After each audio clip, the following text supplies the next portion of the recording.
In the 1800s, African Americans in Brown County found little or no options when it came to formal education. But a history of segregation and lack of resources did not sit right with 3 Brownwood men and quite a few women at that time. KRBC's Noah McKinney is in studio now to tell us about the people that brought education to the young black men and women of Brown County more than 100 years ago. Abby, David, thank you. Now, when I started research on this topic, I expected to hear the story of one man with one dream for a better future, but I found so much more. My first stop took me to the Brown County Museum of History, that's over in Brownwood. Inside, you'll find a recovered and restored schoolhouse, a wooden structure almost lost to the ravages of time, found and taken indoors for preservation in the early 1990s. The small schoolhouse was built by veteran Buffalo soldier George Smith at the request of his wife Betty.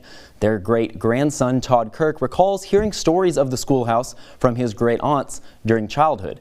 Imagine his surprise when he wandered into the museum 10 years ago, finding that very same schoolhouse on display. Can't explain it.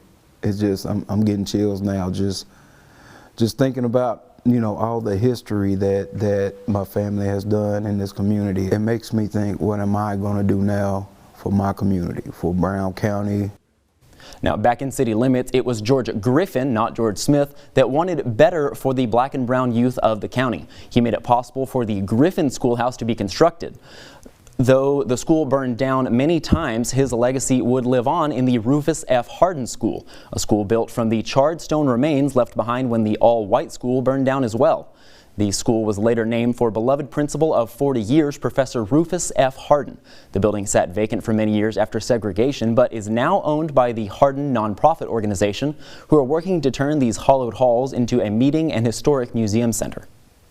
The interesting thing that I've come to learn is that it didn't mean that they didn't have a quality education. Hand-me-down books did not mean hand-me-down education.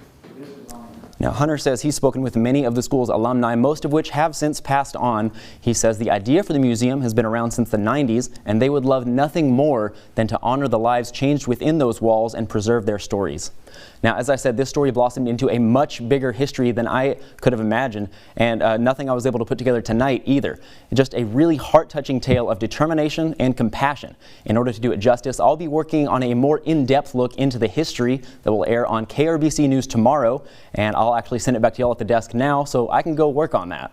All right, thank you very much, Noah, and you'll do a good job. Thank you. Now, Hunter says the Hardin Museum is still working on its nonprofit status, so they cannot accept donations for the time being. But those wishing to get involved can contact Hank Hunter via the information on our website, bigcountryhomepage.com.